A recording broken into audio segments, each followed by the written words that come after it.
Bom dia, deputado Mauro Benevides. Muito obrigado por ter aceitado o convite para conversar com a gente aqui do My News. O deputado Mauro Benevides é um profundo conhecedor dessa agenda de reformas, já fez reformas importantíssimas no Ceará, foi secretário de Fazenda do Ceará há muitos anos e fez reformas importantes. Esse é um tema que você conhece profundamente, tanto reforma da Previdência como reforma tributária. Agora, no próximo dia 28, você vai apresentar no Encontro Nacional do PDT um panorama do que está em discussão no Congresso, das propostas. Dá para você adiantar um pouco do que você vai falar nesse encontro? Sim, com certeza. Primeiro, agradecer a você, Mara, pela oportunidade, mais uma vez, no My News, abordar um tema tão relevante para o nosso país. Nós fizemos uma discussão muito intensa em relação à reforma da Previdência e agora, em especial, vamos tratar da reforma tributária, porque temos um pensamento um pouco diferenciado do que convencionalmente está aparecendo na imprensa brasileira, que é o seguinte: nós temos hoje 4 eixos fundamentais que estão sendo discutidos. Um é a emenda constitucional número 45 do deputado Baleia Rossi, que está na Câmara dos Deputados. A segunda é a emenda constitucional número 110, lá oriunda, como eu disse, do presidente Davi Alcolumbre e mais 66 senadores que subscreveram essa matéria. Terceiro, tem uma proposta dos secretários de Fazenda de todo o país, o que nós chamamos de Concefaz, que as assinaturas estão sendo colhidas na Câmara dos Deputados, porque o prazo, o presidente Rodrigo Maia ampliou para o dia 26 de setembro, portanto ainda dá tempo de ser apresentada. E, por último, uma emenda que foi construída lá na Câmara por alguns parlamentares do PDT, que também entrará em discussão. Portanto, são 4 que eu vou fazer uma análise a pedido do partido, do presidente Lula, do presidente Ciro, que me pediu para fazer essa análise, do secretário, nosso grande companheiro Manel Dias, que vai ser o seguinte: as discussões no Congresso Nacional têm se limitado a discutir simplificação dos tributos brasileiros. O Brasil tem 4 eixos de arrecadação. Ele arrecada tributos sobre folha, ele arrecada tributos sobre propriedade, patrimônio, ele arrecada sobre renda e ele arrecada sobre consumo. Então, esse é o eixo arrecadatório que está vigorando hoje nos 3 entes, município, estado e União, e é como o sistema funciona. O Brasil tem um sistema muito regressivo. O menos favorecido, o mais pobre, ele paga mais impostos do que paga o rico. Então, se você não altera, Mara, isso, não adianta. Você tem que taxar mais a renda, você tem que taxar mais o patrimônio para poder diminuir o ICMS, no caso o IBS, que eu vou já falar, no caso o ISS, que é o imposto municipal, ou seja, o imposto sobre consumo deve diminuir e o imposto de renda e propriedade deve aumentar. Esse é um ponto importante que você está falando, porque todo mundo fala, o Brasil tem muito imposto, a carga tributária é muito alta e tal, mas esse perfil de regressividade da carga tributária e a taxação de patrimônio, ela ainda é baixa, né? Porque você tem no Brasil o patrimônio é baixo, né? A taxação de patrimônio esse é o eixo e eu vou lhe dar de primeira mão os números de 2017 que foram compilados pela minha equipe. Tem dados aí de 2014, 2015, 2010. Eu vou lhe dar agora dados de 2017, que é o que eu vou expor lá no dia 28, e vou também fazer uma exposição na Comissão Especial da Reforma Tributária na Câmara dos Deputados, que é o seguinte: dos 2 trilhões e 100, 1 trilhão e 50, portanto, metade do tributo é no consumo. Por isso que o Brasil fala-se que é o 3º sistema mais regressivo dos 162 países que foram levantados, inclusive, pelo Banco Mundial. Você tem 408 bilhões oriundos da renda, da tributação sobre renda, 555 milhões da folha de salários e, pasmem, vocês que estão todos nos ouvindo nesse momento e nos vendo, e você, Mara, sobre propriedade, 97 bilhões de reais. Não é nada. absolutamente nada o Brasil. Por isso que ele é muito regressivo. Só para a gente fazer um retrato assim, disso, na prática significa o seguinte, né? Você, o sem-teto que está na rua e consegue um dinheirinho e vai comprar um pão, ele paga o mesmo imposto nesse pão do que o milionário que o motorista vai buscar o pão na padaria. E o avião desse milionário não é tributado, é isso? Exatamente. Ou seja, para dar um exemplo ainda mais específico dessa questão que você coloca. Quando uma pessoa classe que acabou de sair ali da extrema pobreza, conseguiu comprar um carro em 48 meses ou em 60 meses, ele é obrigado todo ano a pagar um IPVA, que é um imposto sobre propriedade de veículos automotores. E, no entanto, quando um rico compra um barco, compra um helicóptero, ou compra um avião, há zero de incidência de imposto, zero de IPVA. Então, você não pode limitar a reforma tributária que está no Congresso Nacional estritamente no consumo. Vamos juntar 7 impostos, PIS, COFINS, ISS, ICMS, enfim, num só. É importante simplificar? Claro que é importante simplificar, mas a regressividade do sistema vai continuar o mesmo. Eu falei agora o exemplo de propriedade. Eu vou falar nesse momento sobre renda. Por exemplo, no Brasil, Mara, não se cobra imposto de renda sobre a distribuição de dividendos. Então, quando um banco distribui, eu não vou falar nome, fique tranquilo, quando um banco distribui dividendos para seus acionistas, por exemplo, um determinado banco, recentemente, distribuiu 21 bilhões de reais para todos os seus acionistas. 3 pessoas receberam 9 bilhões dos 21.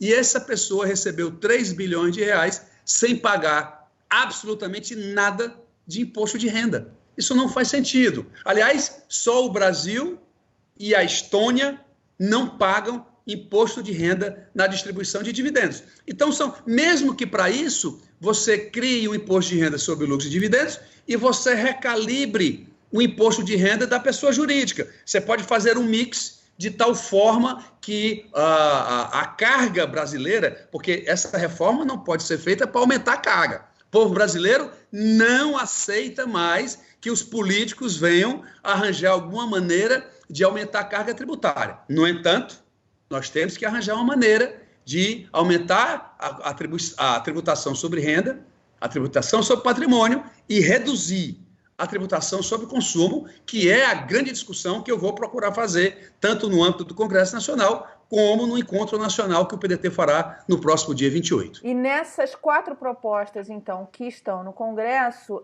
nenhuma delas ataca a regressividade do sistema brasileiro?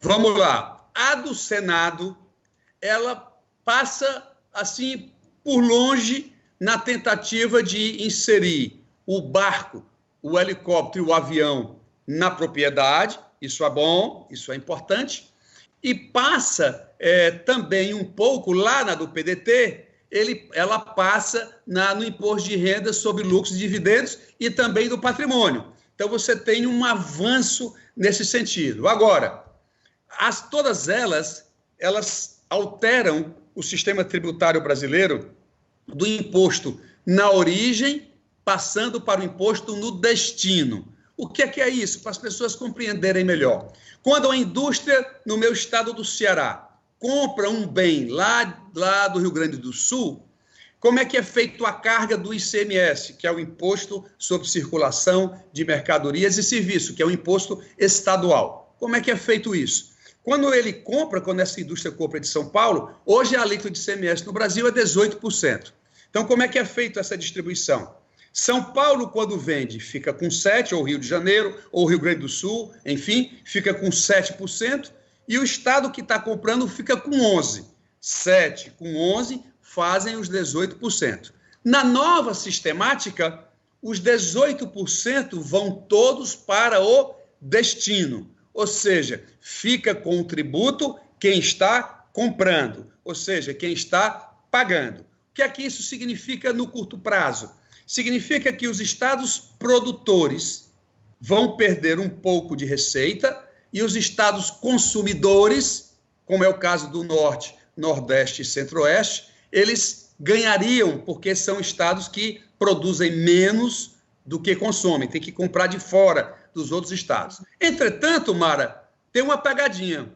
Quando você vai examinar, por exemplo, a PEC 45 do deputado Baleia Rossi, lá diz o seguinte: olha, vocês que estão ganhando, não fiquem alegres, porque esse excesso da sua arrecadação você vai usar para pagar os estados que perderam por 20 anos. Eu disse 20 anos. Portanto, não há nenhum ganho em trocar da origem para o destino, porque todo esse ganho será feito de tal forma que ele será obrigatoriamente repassado para os estados produtores. E segundo ponto, os estados dessas 3 regiões vão perder o poder de conceder incentivo fiscal. Para o pessoal da região sul e sudeste, isso é compreendido como guerra fiscal, ou seja, você está tirando uma indústria do sul do país para levar para o norte brasileiro. Isso, para o ICMS, para o Brasil como um todo, isso significa que o total arrecadado de ICMS pode ser menor, porque aqui vai ser dado incentivo. Entretanto, para onde essa indústria chega, esse estado ele cresce a sua receita. Exemplo clássico: para cada R$100 de ICMS gerado, você isenta 50%, 60% ou até mais, até 75%, mas você fica com 25% do valor gerado. Portanto, para os estados que recebem, você tem uma agregação de emprego, você tem uma agregação de receita. Obviamente que para os estados que perdem a empresa, isso significa uma diminuição também do emprego e da receita. Por isso que se convencionou chamar de guerra fiscal. Mas para efeitos de receita tributária, não há absolutamente nenhuma alteração, o que em princípio se imaginava que essas 3 regiões pudessem ganhar. A gente não falou ainda da proposta do governo, porque o governo ainda não apareceu com nenhuma proposta e está demorando isso.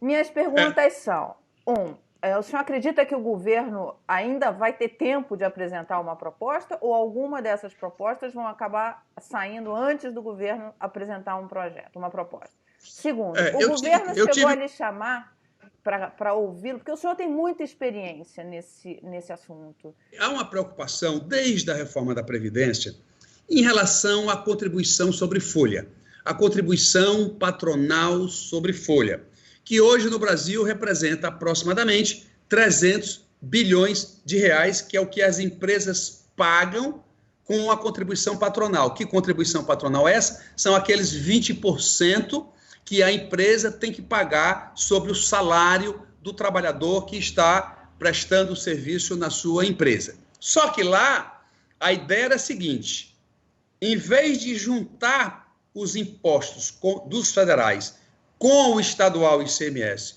e com o municipal ISS, lá eles não querem entrar nessa discussão. Eles querem juntar somente impostos federais. Se o Estado, ou o Estado, que desejasse se compor com essa estratégia, se criaria 2 alíquotas desse IBS, que é o Imposto sobre Bens e Serviços, ou no mundo popularmente conhecido como Value Added Tax, ou aqui no Brasil, o Imposto sobre Valor Agregado. Portanto, isso seria uma opção, só que, neste caso, em vez de ser uma alíquota única, como isso está representado nas outras emendas constitucionais, na do governo seria uma alíquota dual, ou seja, um IVA para o governo federal e um outro IVA para o governo estadual que desejasse incluir. Segundo ponto, o governo estava pensando em retirar a contribuição patronal e inserir o que se convencionou chamar de imposto sobre transação financeira, que é uma matéria altamente idiosincrática, que as pessoas têm um poder de rejeição, porque chama-se imposto sobre o cheque.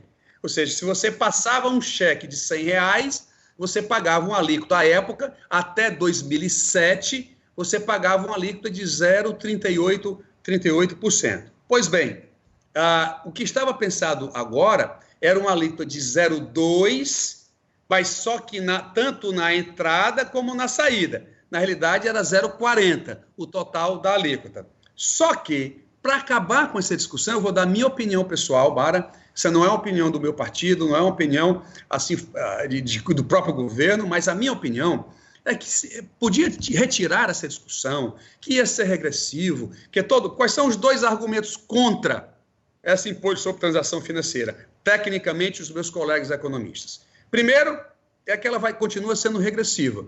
O cara que passar um cheque de R$100 vai pagar a mesma alíquota de um cara que passa um cheque de R$1 milhão. Então, isso tende a ser desigual. E a minha proposta, se isso fosse ser apresentado, era fazer o seguinte: é assim o entendimento? Então, vamos isentar todas as transações que movimentarem até R$5.000.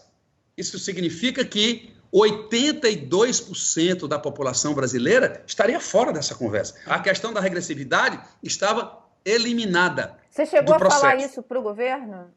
Eu cheguei a falar isso para o governo, ficaram de examinar. Na imprensa, eu mesmo discuti, Mara, com alguns jornalistas econômicos, inclusive na campanha presidencial, uma colega sua, a Miriam, também cheguei a discutir isso no programa que fiz lá na Globo News, mas esse assunto passou, eu vi em alguns jornais mencionado durante 2 dias e depois isso acabou pela resistência que já existe em relação a esse nome, que não é mais ITF, o pessoal leva logo chamando para CPMF. E o segundo ponto, que os meus colegas economistas falam, que é o seguinte: esse é um imposto, como ele é cumulativo, que ele incide sobre as cadeias até o produto final, isso é um imposto que poderia gerar inflação, ou seja, isso auxiliaria a elevação do IPCA, que é o nosso índice de referência, até para a política monetária, para a fixação da Selic, isso alteraria o IPCA.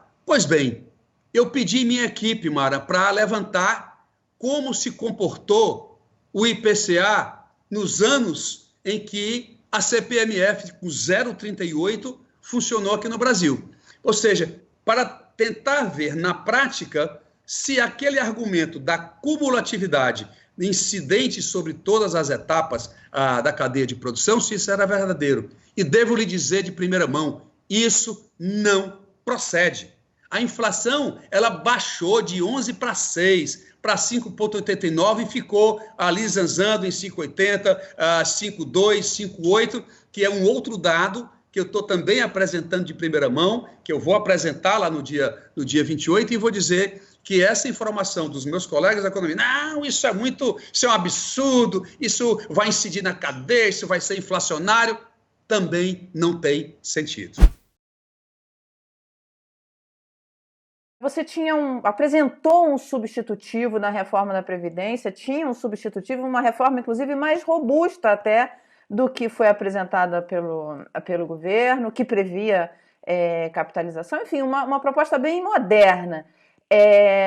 Só que não teve... O que aconteceu que esse substitutivo, que essa proposta do PDT não alcançou uma visibilidade, importância, enfim, o que faltou? Faltou articulação da esquerda para colocar essa proposta em pé de igualdade ali na disputa com a do governo? O que houve, eu posso olhar isso por 2 ângulos.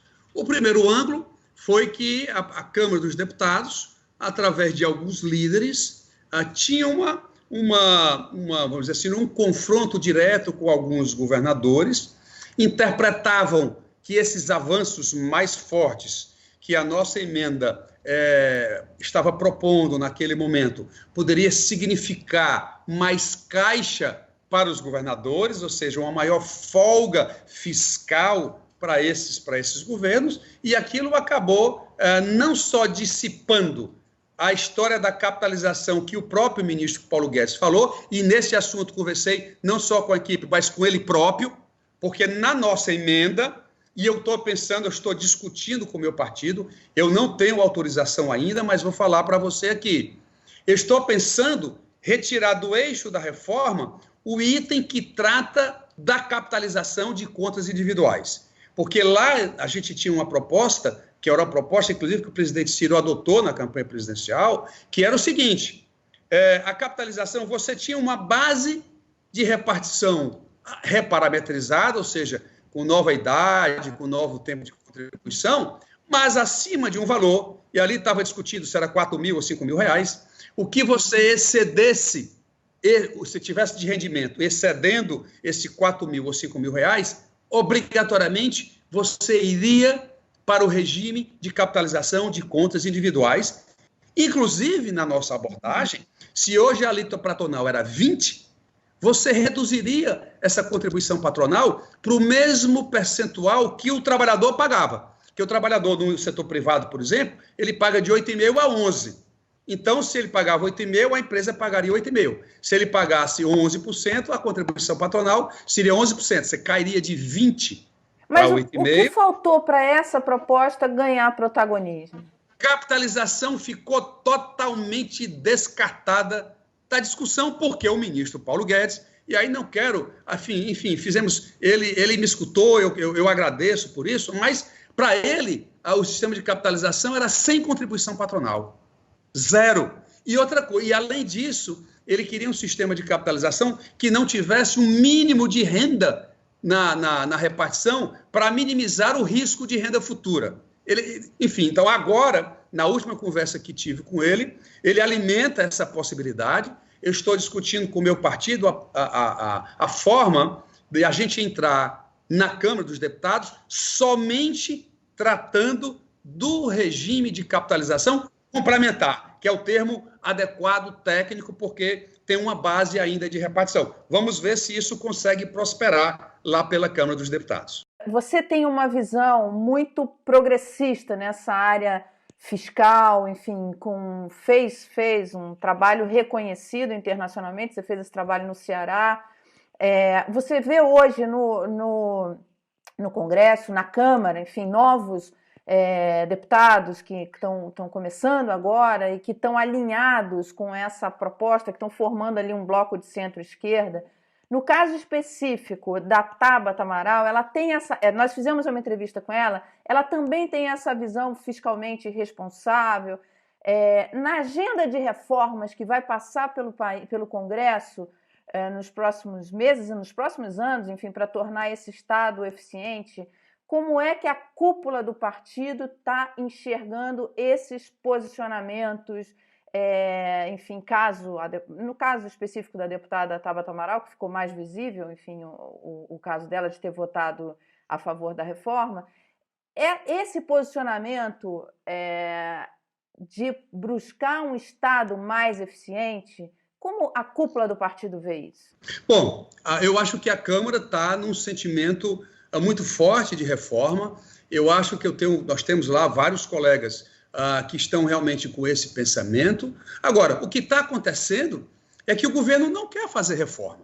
O que é reforma para nós? Primeiro, cortar incentivo fiscal. Nós, do Ceará, nós cortamos lá 10%. A União poderia fazer o mesmo. E você comprou uma briga lá no Ceará quando fez isso, foi né? Quase que eu era demitido quando isso foi discutido, mas o meu governador, Camilo Santana, bancou essa questão. Por que o governo... o governo desonera, Mara, 354 bilhões de reais, 280 de incentivo tributário, 74 de incentivo financeiro e creditício. 10%, eu não sou contra incentivo fiscal, mas está demais no Brasil. 10% são 35 bilhões em 10 anos. Como gosta o meu amigo Paulo Guedes, são 350 bilhões. Não é feito nada. Segundo, nós proibimos aqui fazer refis, programas de refinanciamento, dispensar multa e juro de tributos. Pois bem, aqui nós proibimos lá no Estado 5 anos. Eu apresentei na Câmara dos Deputados um projeto de lei complementar proibindo o governo federal de fazer programa de refis por 5 anos. Pois não obtive até agora nenhum respaldo. E veja que a União, de 2001 a 2017, ela fez 31 programas de refinanciamento e abriu mão de receita de quase 860 bilhões de reais. Isso também não foi equacionado. Terceiro, o governo está cometendo um crime importante, crime é uma palavra muito forte, mas um erro de pensamento no que diz respeito ao teto do gasto. Ele diz lá que o teto do gasto é importante para poder controlar o gasto. Ora, veja só, para quem lê um pouco mais do que as notícias da própria imprensa, quais são as duas maiores despesas do governo federal? Pessoal e previdência. Isso representa 79% do gasto, quase 80% do gasto obrigatório do governo federal. Teto tinha que ter dessas duas despesas. E não teto de tudo. O que é que o governo está fazendo? O gasto pessoal está aumentando, o gasto de previdência está aumentando, e como é que eles estão cumprindo o teto em 17 e 18 e vão cumprir em 19? Cortando muito simples. Né? Exatamente. O investimento vai sair de 110 bilhões, em 2020 vai para 19 e ninguém diz nada. Está todo mundo calado em relação a essa questão. Então, precisamos ter um teto, como fizemos lá no Ceará, um teto para a despesa corrente e não para a despesa de capital, como é o investimento. Ok, deputado, muito obrigado. Eu acho que a gente vai ter que se falar várias vezes, porque essa reforma tributária, eu acho que ela ainda vai ter um caminho aí para ser discutido, e é importante que a população participe desse debate. Muito obrigada pelo seu tempo aqui disponível para essa aula de reforma tributária. Eu que agradeço a oportunidade e vamos continuar debatendo até esclarecer para toda a população brasileira.